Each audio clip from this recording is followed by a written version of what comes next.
खोलाबाट अब 1 बजे ट्रेकिङ स्टार्ट भइरहेको छ यात्रा। केटाहरू तयारी लेट्स गो ल दाइ।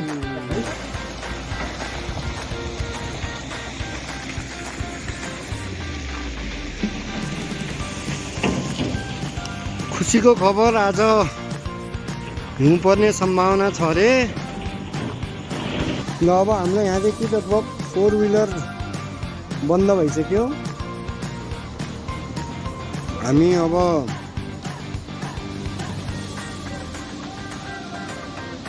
On foot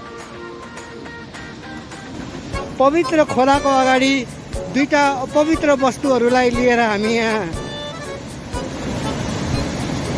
like हाल्दैछौँ। क्यामराम्यान हुनुहुन्छ उहाँ।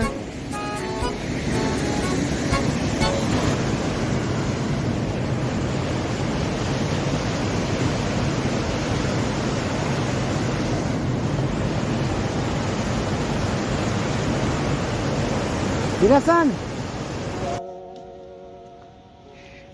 ल हामी आइपुगेका छौँ गुरासे डाँडामा।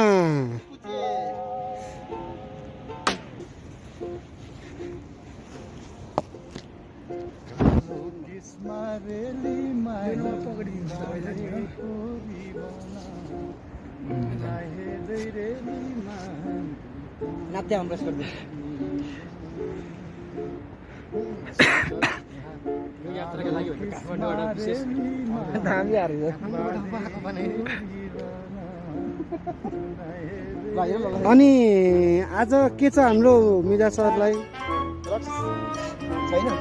कतिचोटि उठ्बस भयो? 4 5 6 101 चोटि तपाईँलाई आज हाम्रो उहाँ ब्रदरले यत्रो भारी बोकेर 37 किलोको पेट्रोल, त्यही पनि हाम्रो मिजा सरलाई जाडो लाग्छ कि जेनेरेटरमा भनेर बत्ती बाल्नको निम्ति हाम्रो विवेक सर पनि आइसक्नु भएको छ। सबैले उहाँलाई ताली दिएर स्वागत गरिदिनु होला। यात्राको अनुभव सुनाइदिनु भनेपछि साङ्ग्रिलामा हामीले यस्ता कति खोज्न सक्छौँ होला, कति लुकेर बसेका छन् होला, कति लुकेर बसेका छन् होला, कतिले आओ मेरो पर्दा उगारो भनेर बसेका छन् होला। सक्छौँ यहाँ हिउँ पग्लिरहेको छ, पानी बगिरहेको छ, पानी शब्दहरूले यात्रामा अझ मनोरञ्जन काम गरिरहेको छ। यो वाटरफल देख्दाखेरि म प्रकृतिको त्यो वाटरफल हाम्रो जुन सोसल मिडियामा बहुचर्चित भइरहेको खुतपुते झर्नामा आइपुगेका छौँ र हामी 1.5 घन्टापछि हामी यहाँ खुटखुटे खोला आइपुग्यो। 31 मिटर रहेछ।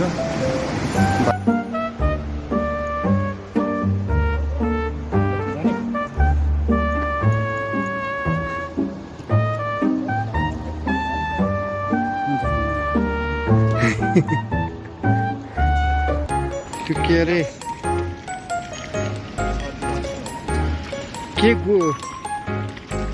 के भन्छ? फुस्केट हो कि भुस्केट? भुस्केट। डाँडा काँडामा रमाइरहेका 2 मनुष्यहरू जो चाहिँ अब यस्तो राम्रो एउटा क्याम्पिङ साइट रहेछ। यो लोकेसन निकै नै राम्रो लाग्यो मलाई। किन यहाँबाट माथि हेर्दाखेरि चाहिँ यो जुन हाम्रो आँखाले हाम्रो शरीर यहाँ उपस्थित भएर चाहिँ जुन महसुस गरिन्छ, हामी यो चट्टानहरूको बिचमा के नै हुँदा हाम्रो के नै अस्तित्व छ र? हामी एउटा सानो भुसुना त भुसुना निकै नै सङ्घर्ष गरेर आफ्नो ज्यानको बाजी ठोक्दै उहाँ आइपुग्नु भएको छ अगाडि। शक्तिले चाहिँ हामी उकालोसम्म आइपुगेका छौँ। हामी उहाँबाट यो एल्टिट्युड बढ्दैछ, सास फेर्न ठिकै छ, त्यस्तो गाह्रो छैन अहिलेसम्म फोक्सोले अक्सिजन पाइरहेकै छ। हिरासान टी सर्टमा हिँडिसक्नु भएको छ।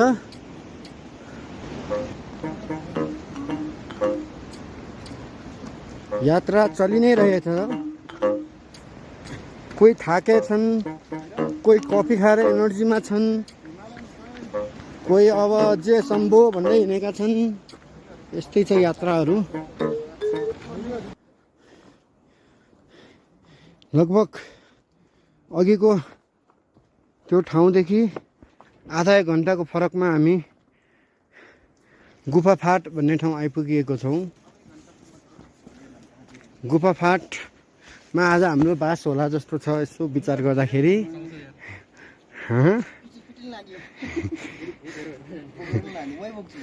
तर केटाहरूले मलाई गुफा फाटमा बस्न दिन्नन्।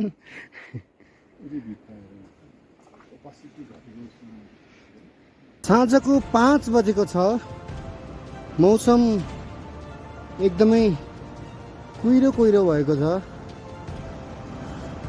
सिमसिम हल्का सिमसिम पानी परिरहेको छ।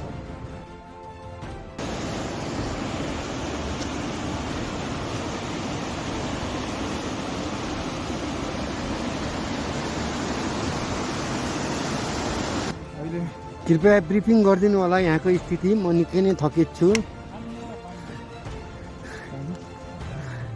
हामी अहिले के हो कुन ठाउँमा बिस्कुट मेलाको बिचमा पुग्नु लागेको छ र अँधेरो भएछ। थकित छ केटाहरू। सायद हाइट बढ्दै गरेन होला। निकै बेरको हिँडाइपछि हामी यो नेपाल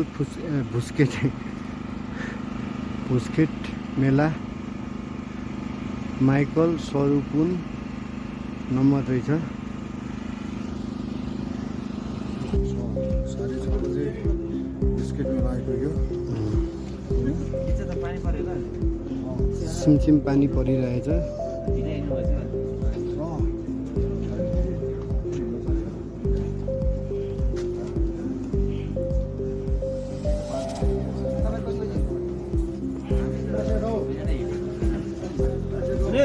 होइन ठिकै छ। सबैजना हामी यहाँ आगो ताप्दैछौँ।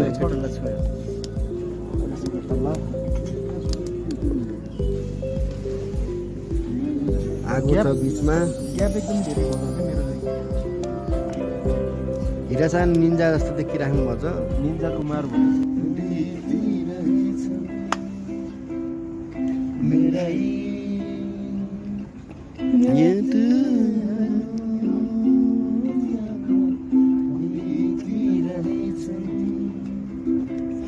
भावनामा हाम्रो प्रेमलाई सजाइराखेर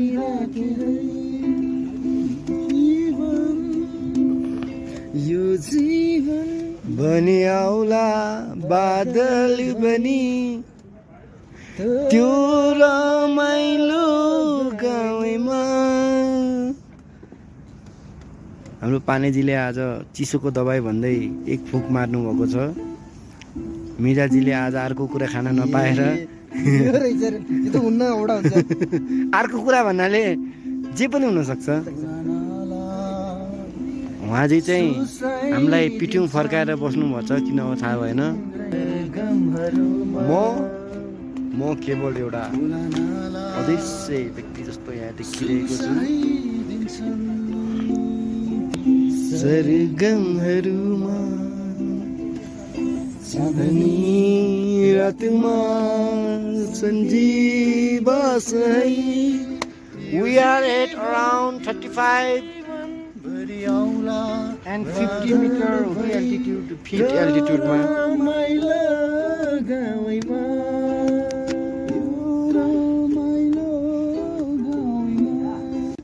हामी देख्न सक्छौँ हामी यो बाढी पीडित जनताहरूलाई हामीले आज कसरी राहत बाँडिरहेका छौँ। गण्डकी खोलाबाट बाढी पीडितको चाहिँ घरबार विहीन हुनुभएका हाम्रा कतिजना हुनुहुन्छ यहाँ 6 जनालाई आज हामीले चाहिँ नर्थ एपिसीमा शरणार्थ रूपमा हुनुहुन्छ। भुस्कट मेलामा निन्जाजीले सबैलाई जोगाउनु भएको छ।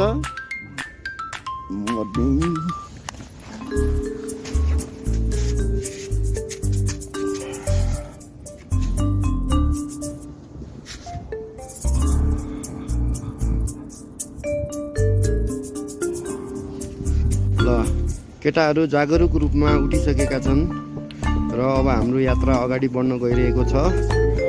भुस्केट मेलाबाट अब हामी एबिसीमा आएर खैरेहरूले पहिलोचोटि पत्ता लगाएको क्याम्प हो रहेछ यो भन्नाले अब हामी जान लागेको। मनोगणन्य कुरा पनि हुनसक्छ।